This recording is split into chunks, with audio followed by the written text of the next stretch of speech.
Muling papatunayan ni Jiro ang kanyang argumento. Kung ano ba ang nauna, itlog o manok? Anong sagot mo? Manok. Manok. Kaya bibigyan natin siya ng 1 minuto upang patunayan na manok nga ang nauna at hindi itlog. Timer starts now. Manok ang nauna dahil ginawa ni Jesus ang manok. Hindi naman ginawa ni Jesus ang ang itlog eh. Kung ginawa ni Jesus ang itlog, paano pa mabubuhay? Hindi naman naliliman. Tapos, paano magkakaroon ng manok kung paano magkakaroon ng itlog kung walang manok?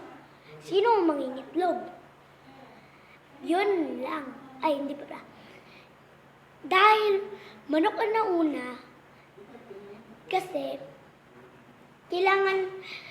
kasi maraming kailangan ng itlog.